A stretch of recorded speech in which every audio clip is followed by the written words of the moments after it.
是谁派你来暗杀我的？他们模仿大鹏老虎毒蛇，因为我觉得野猪最适合你。猪，只要没有突破，我让他也模仿野猪拱地。不行，吴东西的脸都快被你丢光了，任何人都不能打断他们。他们谁突破在即？ Halo guys, balik lagi bersama Mimin from Zero. Di video kali ini Mimin bakalan kembali melanjutkan alur cerita Donghua berjudul Dragon Star Master episode 23. Seperti biasa, sebelum masuk ke rekap ceritanya, buat kalian yang menonton video ini tapi belum subscribe, tolong di subscribe dulu ya guys. Dan jangan lupa nyalain lonceng biar nggak ketinggalan update terbaru dari channel From Zero. Playlist untuk Donghua ini juga udah tersedia bagi kalian-kalian yang baru aja bergabung dan belum nonton episode sebelumnya ya. Ya udah deh, nggak usah berlama-lama lagi, langsung saja kita ke rekap ceritanya guys.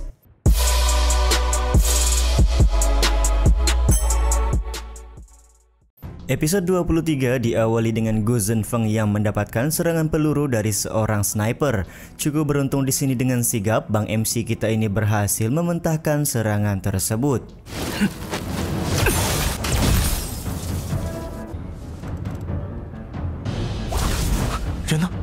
Dengan cepat dia juga berhasil menemukan lokasi dari si sniper dan mencegah sniper tersebut untuk melarikan diri.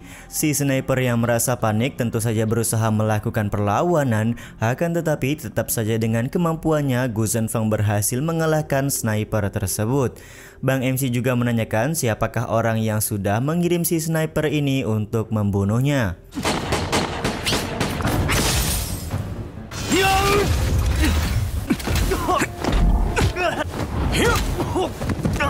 是谁派你来暗杀我的？ Si sniper kemudian berbicara kalau Gu Zhenfeng adalah orang yang sangat kuat karena selama ini diketahui dia sama sekali nggak pernah gagal dalam menjalankan misi. Sniper ini kemudian meledakkan diri sebagai upaya terakhir menyelesaikan misi untuk membunuh Gu Zhenfeng. Cukup beruntung di sini, dengan cepat Gu Zhenfeng berhasil menghindari ledakan tersebut. Singkat cerita, keesokan harinya, Gu Zhenfeng membawa murid-muridnya untuk belajar di Danau Linglong dan pertanyaan pun langsung muncul dari Yan Yu yang heran kenapa Pak Guru malah membawa mereka ke tempat seperti ini. Gu Zhenfeng menjelaskan dalam beberapa hari ke depan kelas pembunuh naga akan belajar di Danau Linglong.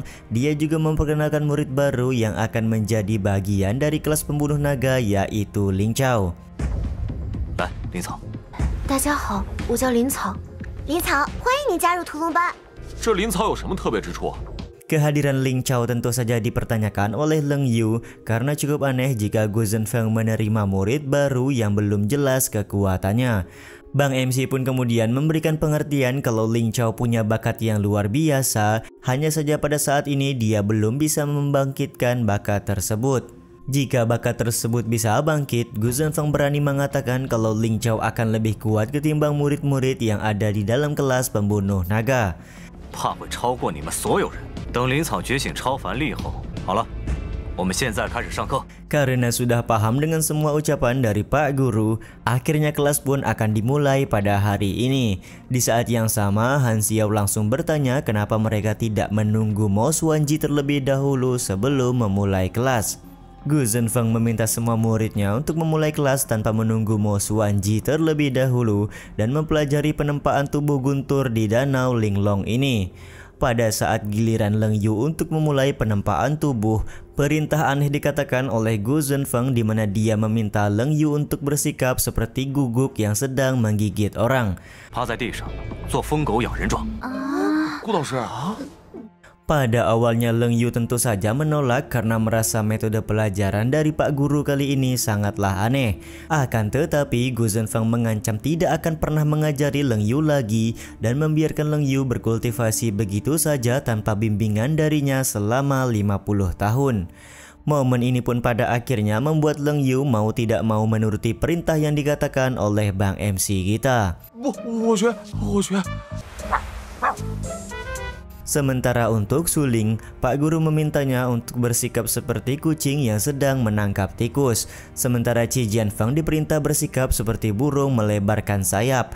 Bo Tianyi bersikap seperti harimau turun gunung. Bing Xin bersikap seperti ular berbisa yang berusaha menangkap mangsa. Yan Yu bersikap seperti kelinci yang sedang menggali lubang. Ling Chao diminta bersikap seperti monyet yang sedang bergelantungan. Sementara untuk Han Xiao, dia diminta bersikap seperti babi hutan yang sedang berjongkok di atas tanah.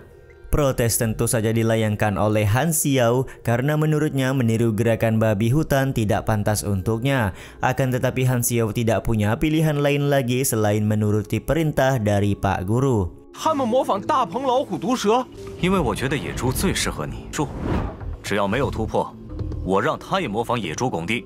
Gu Zhenfeng kemudian memerintahkan semua muridnya untuk melakukan gerakan-gerakan serta mengaktifkan tubuh guntur bawaan masing-masing. Dia juga meminta muridnya untuk terus melakukan gerakan sampai berhasil melakukan penerobosan ranah. Beberapa saat kemudian, Mo Xuanji datang ke Danau Linglong untuk menyusul murid-murid lain. Dia kemudian berbicara kalau cara mengajar yang digunakan oleh Gu Zhenfeng sepertinya lebih mempermalukan para murid ketimbang memperbaiki kultivasi mereka. 你确定这是修炼？怎么不相信我？ Akan tetapi Bang MC menganggap kalau ini adalah cara mengajarnya yang cukup eksklusif. Jadi jika murid kelas pembunuh naga tidak menginginkan hal tersebut, mereka bisa mencari guru lain. Momen ini pun membuat Mo Xuanji merasa penasaran apakah metode eksklusif yang dilakukan oleh Gu Zhenfeng ini bisa membantu murid kelas pembunuh naga dalam melakukan penerobosan. Benar saja, fenomena langit mulai terjadi yang menandakan kalau para murid kelas pembunuh naga hendak menerobos. Kondisi ini pun pada akhirnya membuat Mo Xuanji mempercayai metode di luar nurul yang dilakukan oleh Gu Zhenfeng. 我这独门之术的强大了吧？去和他们一起修炼。 Meskipun begitu, Mo Xuanji sama sekali nggak tertarik untuk ikut bersama dengan murid-murid lain mempraktikkan metode yang diberikan oleh Gu Zhenfeng. Sementara itu, dari arah kejauhan, beberapa murid kelas lain mau memviralkan metode pelatihan dari Gu Zhenfeng yang mana mereka menganggap ini adalah metode yang memalukan. Tak lama kemudian, Liu Suzhou datang ke hadapan Gu Zhenfeng sembari marah-marah karena dia melihat metode pelatihan Gu Zhenfeng yang sangat di luar nurul. Tentu saja Liu Suzhou meminta Gu Zhenfeng untuk menghentikan pembelajaran metode tersebut dan membawa semua murid kelas pembunuh naga masuk ke dalam kelas. Akan tetapi tentu saja Bang MC menolak hal tersebut yang mana dia merasa muridnya sebentar lagi akan melakukan penerobosan, jadi tidak ada seorang pun yang boleh mengganggu mereka. 不行， 不动系的脸都快被你丢光了， 任何人都不能打断他们。 他们谁突破在即？ Benar saja, tak lama kemudian Qi Jianfeng berhasil menerobos dan membuat ranahnya naik setelah beberapa saat melakukan gerakan-gerakan aneh yang diperintah oleh Bang MC. Meskipun begitu, tetap saja Liu Suzhou tidak bisa menerima metode latihan dari Gu Zhenfeng dan secara langsung meminta murid kelas pembunuh naga untuk kembali ke dalam kelas sekarang juga. 只有等所有人都突破境界， Gu Zhenfeng pun berbicara sebaiknya Liu Suzhou menunggu sebentar lagi sampai semua murid menerobos. Setelah itu Gu Zhenfeng berjanji akan membawa semua murid masuk ke dalam kelas. 我是他们的导师，为了我的学生，我也不会退缩。 Namun tetap saja di sini Liu Suzhou enggan mendengar saran dari Gu Zhenfeng dan lebih memilih untuk marah-marah nggak karuan. Bahkan di sini Liu Suzhou berniat baku hantam dengan Bang MC jika perintahnya tidak dituruti. 我就奈何不了你了吗？